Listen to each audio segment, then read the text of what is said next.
নমস্কার, আমি doctor Arup Chakraborty, chairman Kendell trust. Kendell trust প্রান্তিক এবং পিছিয়ে পড়া মানুষের জন্য কাজ করে। আমরা মূলত তিনটে বিষয়ের উপরে কাজ করি: স্বাস্থ্য, জীবিকা এবং পরিবেশ।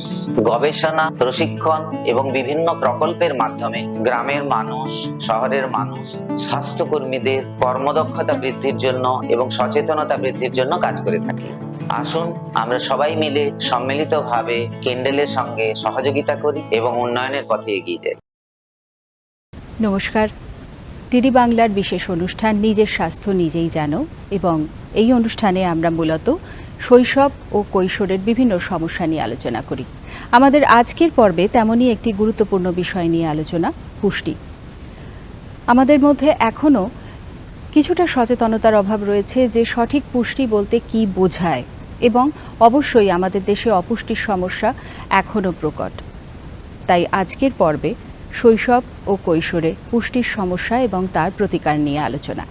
আমার সঙ্গে স্টুডিওতে রয়েছেন ডক্টর রানা সাহা, বিশিষ্ট শিশু রোগ বিশেষজ্ঞ।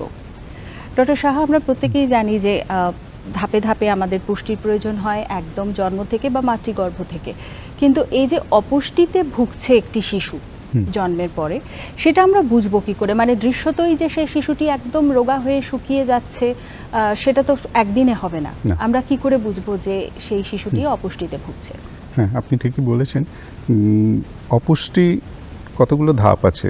মানে একটা খুব অল্প শর্ট টার্ম, মানে অল্প সময়ের জন্য বাচ্চা কোনো কারণে অসুস্থ হয়েছে, সেইটা একটা কারণে বাচ্চা নিউট্রিশন ঠিক মতো নিতে পারেনি, খাওয়া দাওয়া কমে গেছে। আরেকটা হচ্ছে দীর্ঘস্থায়ী প্রবলেম। দীর্ঘস্থায়ী প্রবলেম দুটো প্রেজেন্টেশন অনেকটা ডিফারেন্ট হয়। বেশিরভাগই যদি কোনো কন্ডিশন স্বল্পস্থায়ী, কোনো কারণে বাচ্চার খাদ্য নেওয়ার ক্ষমতা কমে গেছে বা নেয়নি, বাচ্চা বিভিন্ন কারণে হসপিটালে ভর্তি হয়, সেই কারণে দেখা গেছে যে মেইন আপনাকে আমাদের লক্ষ্য রাখতে হয় বাচ্চার ওজন, বা বাবা মা কনসার্ন হয় বাচ্চার ওজনটা বাড়ছে না। এগুলো ইউজুয়ালি শর্ট টার্মে প্রথম দিকে হয়। ওজন বাড়াটা লং টার্মেও থাকবে, কিন্তু প্রথম দিকে আমাদের দেখতে হবে যে শর্ট টার্মে ওজন বাড়ছে না। ওজন বাড়ছে না মানে বাচ্চা রোগা হয়ে যাচ্ছে, এটা এক নম্বর। আর আমাদের একটা গ্রোথ চার্টও আছে, আমাদের ইন্ডিয়ান একাডেমি অফ পেডিয়াট্রিক্সের গ্রোথ চার্ট আছে, হু গ্রোথ চার্ট আছে। আমরা ইন্ডিয়ান একাডেমি অফ পেডিয়াট্রিক্সের গ্রোথ চার্টে আমরা ফেলে দেখি যে বাচ্চা একটা যে সেন্টাইল আছে, সেই সেন্টাইল মেনে বাচ্চাটার ওজনটা বাড়ছে কিনা। যদি দেখা যায় না বাচ্চাটা ক্রমশ সেই সেন্টাইল থেকে ফল করছে, তার মধ্যে কোথাও একটা ঘাটতি হচ্ছে। তো এইগুলো একটা, ওজন একটা বড় জিনিস। আরেকটা যেটা হয়, বাচ্চা অন্যান্য সিমটম ডেভেলপ করে। এই সিমটমগুলো হচ্ছে বাচ্চা মানে ক্লান্তি বোধ হবে, বাচ্চা খেলাধুলা করতে চাইবে না, বাচ্চা ঘন ঘন মানে সংক্রমণে ভুগবে, খুবই তাড়াতাড়ি অসুস্থ হয়ে পড়বে। এইগুলো একটা আমরা দেখেছি বাচ্চাদের মধ্যে একটা কারণ। তারপর বিভিন্ন রকম আমাদের খাবারে মেইনলি থাকে কি carbohydrate, protein, fat, minerals, vitamins, এইগুলো। তো এই যে সুষম এবং সুস্বাস্থ্যযুক্ত খাবার যেগুলো, সেইগুলো যদি অ্যাডিকুয়েট পরিমাণে না যায়, প্রত্যেকটা খাবারের জন্য আলাদা আলাদাভাবে সিমটম ডেভেলপ করতে পারে। বা ভিটামিনসের অভাবে বিভিন্ন রকম সমস্যা হতে পারে, যেমন বাচ্চার আপনার ভিটামিন ডি এর অভাবে বাচ্চাদের বোনের সমস্যা হতে পারে, মাংসপেশি শিথিল হয়, অত শক্ত হয় না। আর ক্রনিক প্রবলেম ভিটামিন ডি হলে যেমন রিকেট হয়ে যায়, বাচ্চার পা বেঁকে যায়, সেইগুলো একটা হয়। অনেক লেট স্টেজেও আমরা পাই এরকম বাচ্চা। আর হয় যেমন বিভিন্ন রকম খনিজের অভাবে হয়, যেমন আয়রনের ডেফিসিয়েন্সিতে যেমন রক্তাল্পতা হয়, এইটা একটা কারণ। আয়োডিন খাবারে না থাকলে থাইরয়েডের সমস্যা, গলগণ্ড হয়। ফলে মানসিক বিকাশও হয় না শিশুর। মানে শুধু স্বাস্থ্য নয়, মানে শারীরিক বৃদ্ধি নয়, ফিজিক্যাল গ্রোথ নয়, মানসিক বৃদ্ধিটাও একটা ইম্পর্টেন্ট, সেটাও আমাদের দেখতে হয়। কোনো বাচ্চা পড়াশোনায় কনসেন্ট্রেট করছে না, পরীক্ষায় ক্রমাগত খারাপ ফল করছে, এগুলো একটা আমরা হয়তো সার্চ করে বেরোবে যে কোনো একটা নিউট্রিশন, কোনো একটা কারণেই বাচ্চার হয়তো ঠিকমতো অ্যাডিকুয়েট বা সুষম খাদ্য পাচ্ছে না।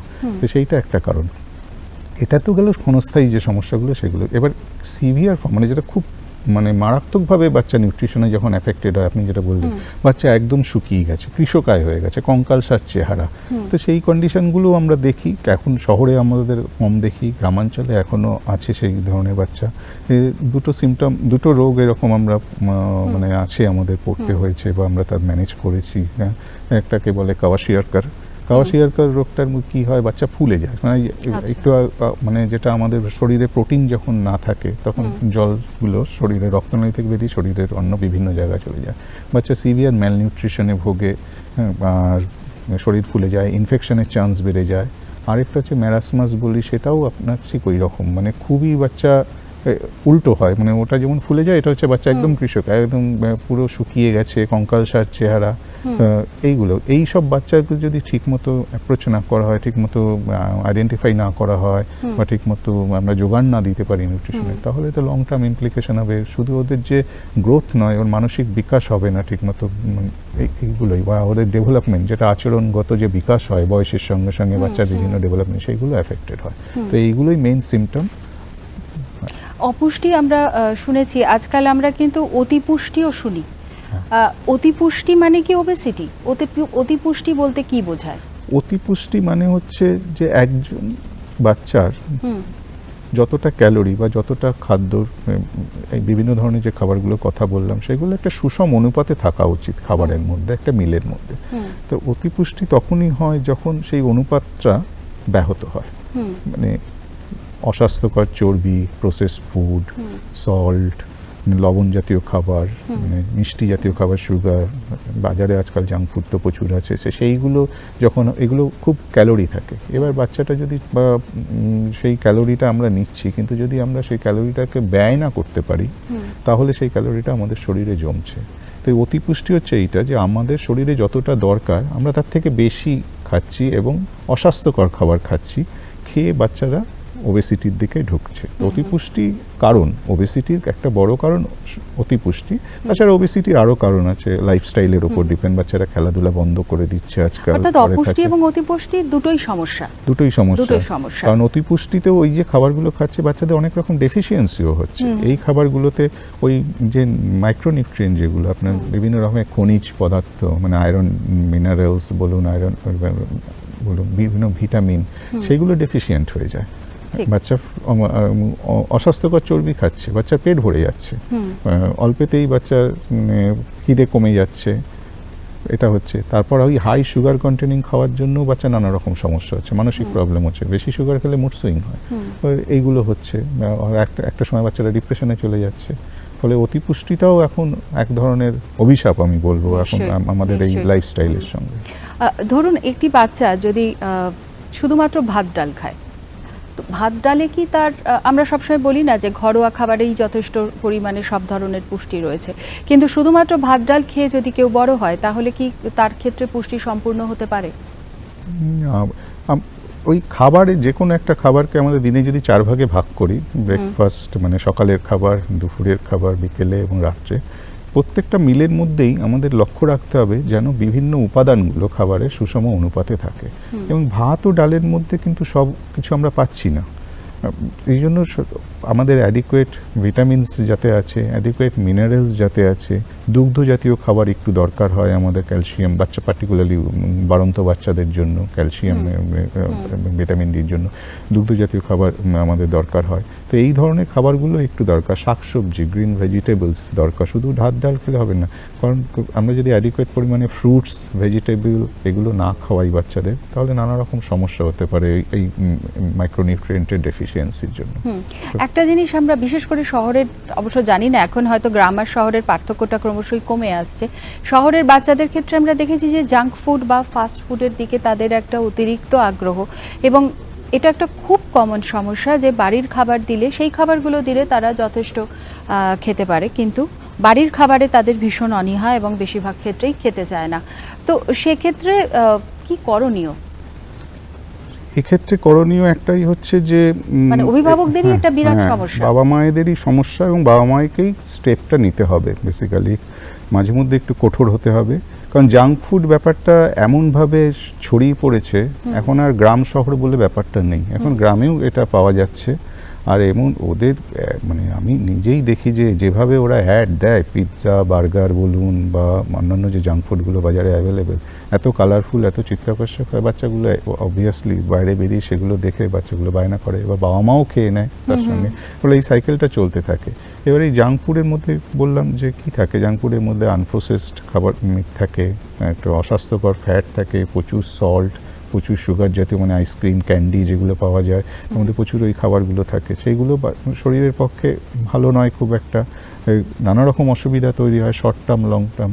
সাময়িক অসুবিধাগুলোর মধ্যে যেমন বাচ্চাদের অল্প খাওয়ার পরে বাচ্চার পেট ভরে গেল, অথচ সুষম খাবার ঢুকলো না, ভিটামিন এক্স্যাক্ট অ্যাপ্রোপ্রিয়েট পরিমাণে বা মিনারেলস অ্যাপ্রোপ্রিয়েট পরিমাণে ঢুকলো না, শাকসবজি ঢুকলো না, ফলে এই পরিমাণগুলো হয়, পেট ভরে গেল, একটু গ্যাসের সমস্যা হয়, কোষ্ঠকাঠিন্য হয়, কনস্টিপেশন হয়, তো এই সমস্যাগুলো হয়। তার সঙ্গে বাচ্চাদের যেটা লং টার্ম প্রবলেম হতে পারে যে প্রচুর এই অস্বাস্থ্যকর চর্বি খাওয়ার জন্য শরীরে কোলেস্টেরল বেড়ে যায়, এবং কোলেস্টেরল বাড়লে দেখা গেছে ব্লাড প্রেশারও বাড়ে। এবার ব্লাড প্রেশার যেটা মানে সবসময় আমরা যখনই কোনো বাচ্চা আসে যে বাচ্চার ওজন বেড়ে গেছে খুব, তখন আমরা সবসময় ব্লাড প্রেশারটা দেখি যে ব্লাড প্রেশার বেড়েছে কিনা, ফুড হ্যাবিটের হিস্ট্রি নিই, তখন আমরা দেখি যে কারণ এইটাই, জাঙ্ক ফুড প্রচুর পরিমাণে খাচ্ছে। আর হচ্ছে এবার ব্লাড প্রেশার বেড়ে গেলে পরবর্তীকালে এটা এফেক্ট তো সুদূর প্রসারী, আমি যদি আটকাতে না পারি এ তো বেশি বয়সেও এটা কন্টিনিউ হবে। ফলে ওই হ্যাবিটটা থেকে যাচ্ছে, ফুড হ্যাবিটটা থেকে যাচ্ছে, ব্লাড প্রেশার বেশি হচ্ছে, ফলে কিডনিতে চাপ হচ্ছে, হার্টে চাপ পড়ছে, ডায়াবেটিস হচ্ছে, সব দিক থেকে ওজন বাড়লে হাঁটুর সমস্যা হবে পরবর্তীকালে, মানে এর এফেক্ট সুদূর প্রসারী, সব রিলেটেড। অর্থাৎ একে শুরুতেই অভ্যাসটা যখনই একটা বাচ্চাকে তৈরি করা হবে তখনই এই অভ্যাসটাকে বাবা মাকে নজর দিতে হবে। আর এখন তো ঘরে ঘরে সুইগি জোম্যাটো, বাচ্চারা খেলাধুলা বন্ধ করে দিয়েছে, স্কুল বাড়ি টিউশন সব অনলাইন, আর সুইগি জোম্যাটো, ফলে মোবাইল অ্যাপস গেম, ফলে খেলাধুলা করছে না, ফলে ক্যালোরিটা বার্ন হচ্ছে না, ফলে এই জিনিসগুলো এই অসুবিধাগুলো হচ্ছে, তার এফেক্ট সুদূর প্রসারী হবে। তাহলে এইগুলোকে নিয়ে আমাদের বাবা মায়ের মধ্যে অ্যাওয়ারনেস বাড়াতে হবে, মানে খাদ্যাভ্যাস চেঞ্জ করতে হবে। একটা জিনিস জানতে চাইবো যে অনেক সময় দেখা যায় যে বাচ্চারা দুধ খেতে চায় না, আমরা জানি যে শিশুদের প্রধান খাদ্য দুধ, অনেক ক্ষেত্রে চাইছে না একটা সমস্যা, আবার অনেক সময় হয় যে তার দুধ সহ্যই হয় না, ল্যাকটোজ ইনটলারেন্স থাকে অনেকের, সেক্ষেত্রে বিকল্প খাদ্য কি শিশুদের? দুধ বাচ্চাদের একটা বয়স পর্যন্ত খুবই দরকারি, আবার একটা বয়সের পর আমরা আবার বেশি দুধ দিতেও চাই না, কারণ দুধে যতটা ক্যালসিয়াম এবং ভিটামিন ডি জাতীয় যেটা বোন আর আমাদের শরীর অস্থি এবং পেশির ক্ষেত্রে হেল্প করে, আবার দেখা গেছে দুধের মধ্যে কিন্তু অনেক কিছু নেই। তো আমরা বাচ্চাদের ডক্টররা একটা বয়সের পর 400 থেকে 500 ml বেশি দুধ আমরা পছন্দ করি না, দিনে একবার খাবে বা ম্যাক্সিমাম হলে দুবার 1 কাপ করে দুধ খেলো, সেটাই যথেষ্ট। এবার কোনো বাচ্চা যদি দুধ না খায় সেক্ষেত্রে একটা বয়স পর্যন্ত তো আবার দুধের দরকার আছে, যেমন আমরা বলি যে 6 মাস পর্যন্ত এক্সক্লুসিভ ব্রেস্ট ফিডিং দরকার, তারপরেও বাচ্চাদের মানে 2 বছর পর্যন্ত ভালো পরিমাণেই দুধ খেতে হয় বাচ্চাদের, শক্ত খাবার শুরু করার সাথে সাথেও।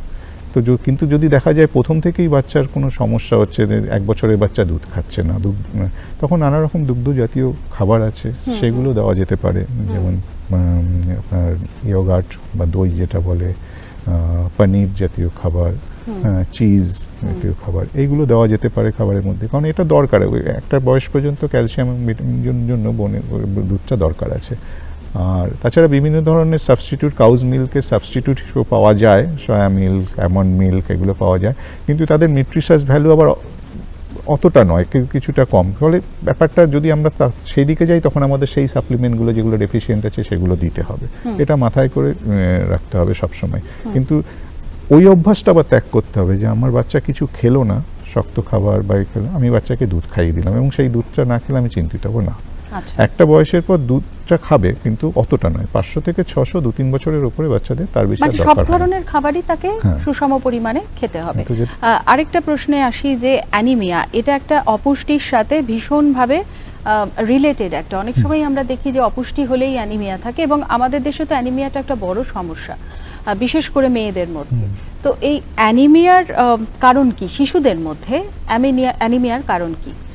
অ্যানিমিয়ার অনেকগুলো কারণ আছে, তবে কমনেস্ট কারণ দেখা গেছে যে পুষ্টিগত কারণ, মানে পুষ্টির অভাব, তার মধ্যে কমন হচ্ছে আয়রনের অভাব, মানে আয়রন জাতীয় খাবারের কম খাওয়া, বা দেখা গেছে অনেক সময় যে প্রলং ব্রেস্ট ফিডিং একটা কারণ, 6 মাসের পরে বাচ্চা প্রলং ব্রেস্ট ফিড করছে, সেটা একটা কারণ দেখা গেছে। এবং আরেকটা যেটা বললাম, বাচ্চা অন্য শক্ত খাবার অ্যাডিকুয়েট খাচ্ছে না, আয়রন রিচ খাবারগুলো খাচ্ছে না, শুধু দুধ খাচ্ছে, বাবা মা ওটাকে রিসোর্ট হিসেবে নিয়ে নেয়, শক্ত খাবার সময় স্পেন্ড করলো না, খেলো না বাচ্চা, ঠিক আছে বোতল ধরে দাও দুধ খেয়ে নাও, কিন্তু একটা বয়সের পর সেটা করলে তখন দুধের মধ্যে আয়রনের অভাব আছে, ফলে এটা একটা কারণ। আরেকটা দেখা যায় ইনগ্রেডিয়েন্টের মধ্যে ফলিক অ্যাসিড বা ভিটামিন B12 এইগুলোর অভাবেও অ্যানিমিয়া হয়। আরেকটা কারণ হচ্ছে কমন, যেটা গ্রামাঞ্চলে কমন, শহরাঞ্চলে অতটা আমরা দেখি না, কৃমি। কৃমি হচ্ছে এমন একটা পরজীবী যেটা আমাদের শরীরে প্রবেশ করে আমাদের শরীর থেকেই রক্ত শুষে নেয়। তো সেটা একটা কারণ হয়।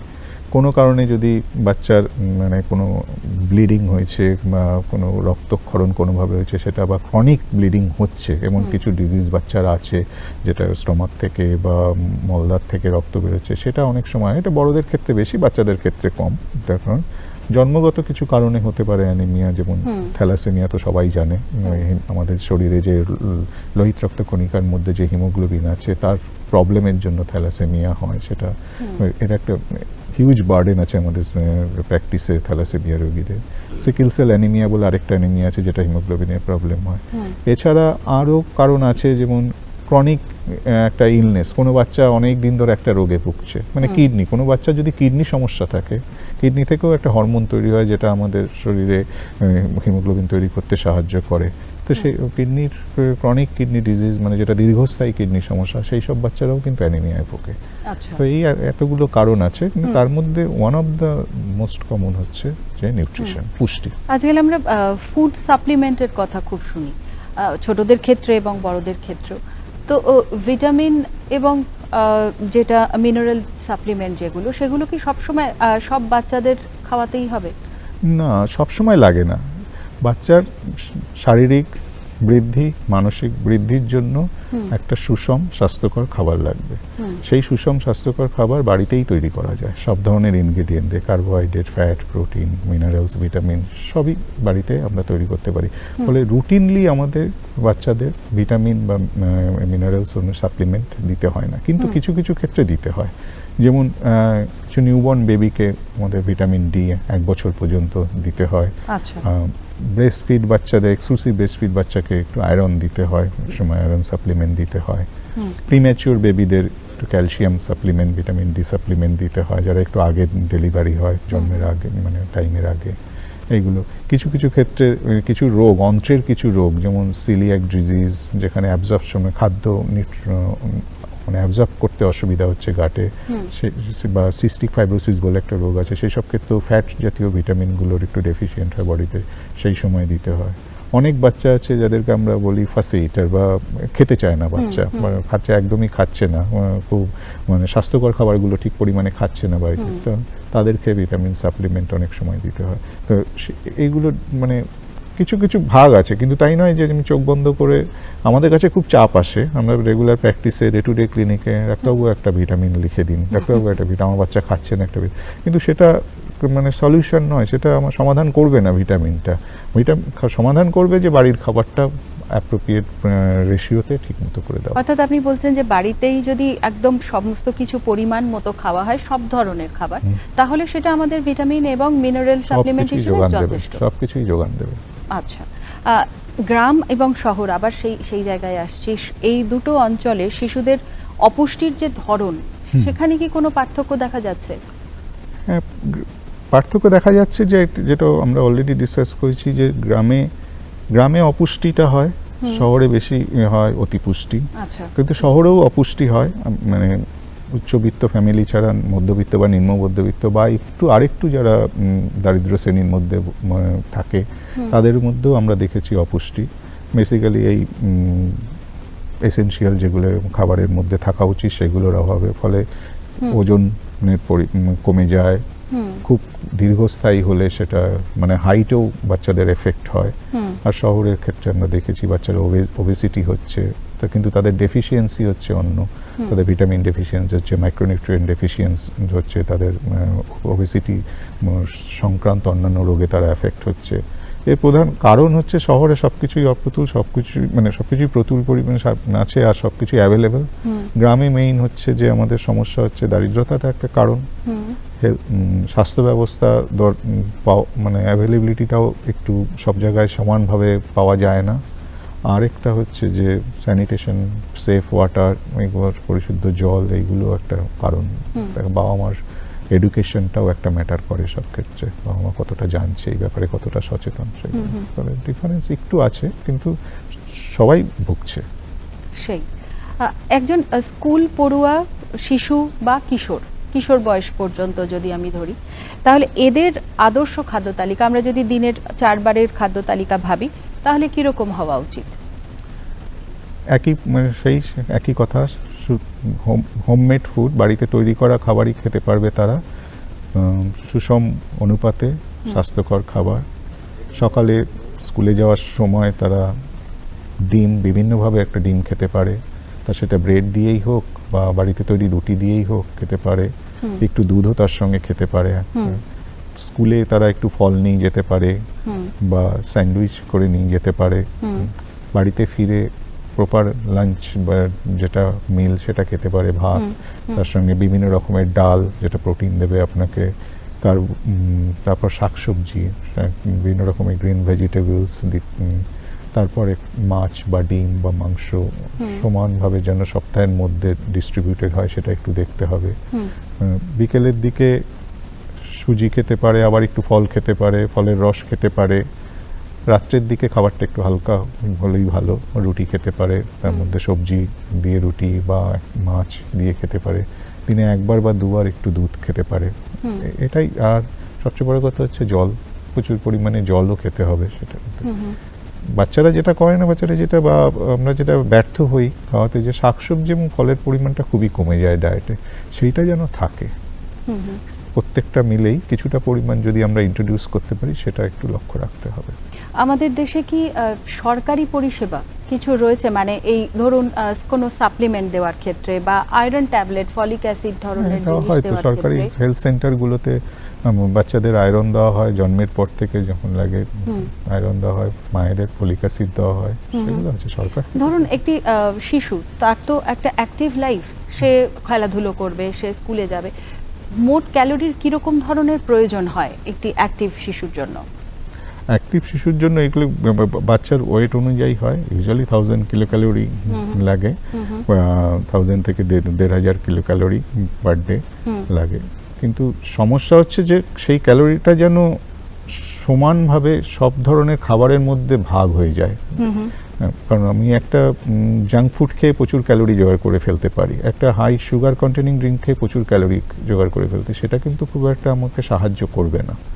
কারণ সমানভাবে সব ধরনের খাবার যেন ডিস্ট্রিবিউটেড হয় ক্যালোরিটা, সেটা বাবা মাকে লক্ষ্য রাখতে হবে।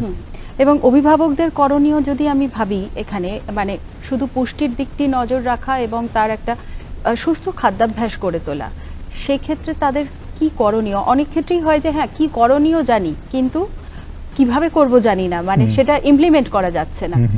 কি করা উচিত?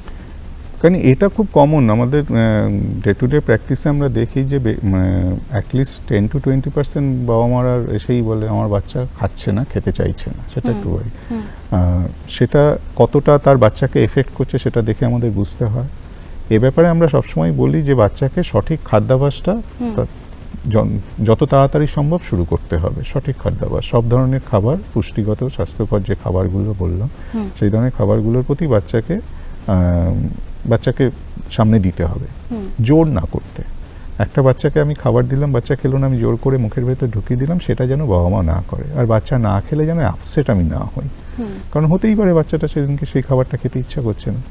এই জন্য খাবারের পরিবেশনটাও একটা বড় ফ্যাক্টর। মানে একটা বাচ্চাকে খাবার কিভাবে আমি দিচ্ছি, কতটা পরিমাণে দিচ্ছি, কিভাবে সাজিয়ে দিচ্ছি, কালারফুল হচ্ছে কিনা প্লেটটা, বিভিন্ন রকম সবজি, আপনার অরেঞ্জ বলুন, গ্রিন বলুন, ইয়েলো বলুন, বিভিন্ন ধরনের সবজি কালারফুল পাওয়া যায়, ফ্রুটস পাওয়া যায়, সাজিয়ে দিলে, বিভিন্ন শেপে করে দিলে বাচ্চাদের সেটা নিয়ে একটা ভয়ের থেকে বাচ্চাটা তখন আগ্রহ জন্মাবে, সেটা সে খেতে চাইবে।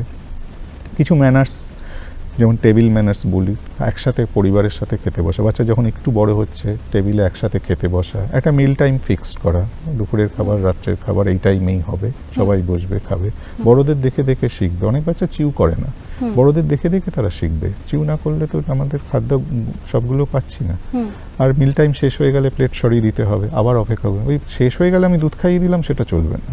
এইগুলো বাচ্চাকে ইনভলভ করতে হবে। বাচ্চাকে একটু বড় হলে রান্নার কাজে হেল্প করতে হবে, সবজি ধুয়ে দে বাবা তুই আমার, বা একটু বাজারে চল, কোনটা স্বাস্থ্যকর খাবার কোনটা অস্বাস্থ্যকর খাবার বাচ্চাকে চেনানো। বাচ্চারা যখন পড়তে শিখছে, বাচ্চারাই নিজে শিখবে, স্কুলেও তো পড়ানো হয় কোনটা স্বাস্থ্যকর, বাচ্চারা ওটাকে যোগাযোগ করতে পারবে, তাহলে বাচ্চারা এটা শিখবে। আর নতুন খাবার অনেক বাচ্চার ক্ষেত্রে অসুবিধা হয়, যে নতুন খাবার শুরু করা যাচ্ছে না। এই ক্ষেত্রে আমরা বলি যে নতুন খাবার কখনো বেশি পরিমাণে দেবেন না, যাতে বাচ্চা ভয় পেয়ে যায়। অল্প পরিমাণ যে খাবারটাও আগে থেকেই খেতে অভ্যস্ত তার সাথে দরকার হলে মিশিয়ে দিন। আর বাচ্চা একবার কোনো খাবার খাচ্ছে না মানে সেই খাবার আর খাবে না তা তো নয়। আমাদের বলা হয় যে 8 থেকে 10 বার একটা নির্দিষ্ট গ্যাপ, এমন নয় যে পরপর 8 দিন, একটা নির্দিষ্ট গ্যাপে আপনি 8 থেকে 10 বার সেটা চেষ্টা করলেন, বাচ্চাটা খেলো না বলে ঠিক আছে, তার মানে এই বাচ্চাটা এই খাবারটা হয়তো এখন খাবে না, আবার কিছু কয়েক মাস পরে ট্রাই করা যেতে পারে। তো চেষ্টা করে যেতে হবে এবং বিভিন্ন উপায়ে চেষ্টা করে যেতে হবে সেই খাবারটা দেওয়ার জন্য। মানে একটা সবজি যদি সে না খায়, সবজি সেদ্ধ করে, স্যালাড করে বা সবজির একটা স্যুপ করে সেইভাবে দিতে হবে, বা স্টার ফ্রাই করে দিতে হবে, নানা রকম উপায় আছে। তো এইগুলো মানে বাবা মাকে একটু অভ্যাস করতে হবে। বাবা মা যেন কোনো কিছুকে ওভার অ্যাম্বিশাস না হয়ে যায়, আবার অ্যাট দ্য সেম টাইম বাবা মাকে একটু কাম থাকতে হবে। বাবা মা যদি বুঝতে পারে, বাচ্চা যদি বুঝতে পারে এইটা করে আমি আমার বাবা মাকে বিরক্ত করতে পেরেছি, অনেক সময় সেটাও কিন্তু ওরা পছন্দ করে। তো ওই জিনিসগুলো বলতে হবে, একটা রুটিনের মধ্যে বাচ্চাকে বাঁধতে হবে, কিছুটা ফ্লেক্সিবল হয়ে ওকে মানে সুষম খাবার, হোমমেড খাবার যেভাবেই হোক আস্তে আস্তে। এবং সাপ্লিমেন্ট যে ফুডগুলোর কথা আমরা এতক্ষণ বলছিলাম, যে আয়রন বা ভিটামিন বা মিনারেল যেগুলো সাপ্লিমেন্ট, সেগুলো কি মানে নিজেদের ইচ্ছে মতো দেওয়া যায়, নাকি সেটা সবসময় ডাক্তারের পরামর্শ অনুযায়ী দেওয়া উচিত? মানে বা আমার হয়তো মনে হলো যে আমার বাচ্চা বেশি খাচ্ছে না, তিনি একটি ভিটামিন কিনে খাইয়ে দিলেন। না, সেটাই আমি বললাম যে না, দেওয়া উচিত নয়। তার কারণ হচ্ছে যে সবই তো খাবারের মধ্যে আছে, সেই খাবারগুলো দিলেই হবে। কারণ এই কোনো কিছুই তো সাইড এফেক্ট ছাড়া হয় না, সব কিছুরই একটা কমপ্লিকেশন বা সাইড এফেক্ট থাকে। কিছু কিছু ভিটামিনে সাইড এফেক্ট হয় না যে তা না, ভিটামিন যে সবসময় উপকারিতা না। ভিটামিন ডি বেশি খেলে শরীরে ক্যালসিয়াম বেড়ে যায়, অনেকেই ভিটামিন ডি, গা হাত পা একটু ব্যথা হচ্ছে ভিটামিন ডি খেয়ে নিচ্ছে, তা উচিত নয় ওইভাবে ভিটামিন ডি খাওয়াটা। তো ভিটামিন ডি খেলে ক্যালসিয়াম বেড়ে যায়, কিডনিতে এফেক্ট করে। ভিটামিন এ, যে কোনো ভিটামিনতেই অসুবিধা হয়, খেলে বমি হয়, পেটে অস্বস্তি হয়, মাথায় ব্যথা হয়, বাচ্চাদের অসুবিধা হয়। তো অর্থাৎ যে কোনো জিনিসই সেটা স্বাভাবিক খাবার ছাড়া যাই দিই না কেন, সেটা অবশ্যই সবসময় চিকিৎসকের পরামর্শ নিয়েই দেওয়া উচিত। এবং আমাদের অভিভাবকদেরও একটা কথা মনে রাখতে হবে যে বাচ্চার খাদ্যাভ্যাস গড়ে তুলতে গেলে বোধহয় নিজেদেরও একটু খাদ্যাভ্যাসটা ঠিক করলে তবেই বাচ্চাও উদ্বুদ্ধ হবে তার সঠিক খাদ্যাভ্যাস তৈরি করতে, এবং সেটা ভীষণ প্রয়োজন, কারণ সেটাই গড়ে তুলবে সুস্থ ভবিষ্যৎ, তার ভবিষ্যৎ, দেশের ভবিষ্যৎ, একটি পরিবারেরও ভবিষ্যৎ। সেই বার্তা দিয়েই শেষ করছি আজকের পর্ব। নমস্কার। নমস্কার, আমি doctor Arup Chakraborty, chairman Kendell trust. আমরা একটি স্বেচ্ছাসেবী সংগঠন। আমরা প্রান্তিক এবং পিছিয়ে পড়া মানুষের জন্য কাজ করছি। কেন্ডেল নামটির মধ্যেই লুকিয়ে আছে আমাদের কর্মপদ্ধতি। আমরা ছোট্ট কোনো প্রকল্প নিয়ে কাজ করি, সাফল্যের খতিয়ান করি এবং পরবর্তীকালে বৃহত্তর পরিবেশে তা প্রয়োগ করি। আমরা মূলত 3টি বিষয়ের উপরে এই মুহূর্তে কাজ করছি: স্বাস্থ্য, পরিবেশ এবং জীবিকা। এই মুহূর্তে আমরা শিশু, কিশোর কিশোরীদের নিয়ে কাজ করে চলেছি। আসুন আমরা সবাই মিলে কেন্ডেল ট্রাস্টের সঙ্গে সহযোগিতা করি এবং উন্নয়নের পথে এগিয়ে যাই। নমস্কার।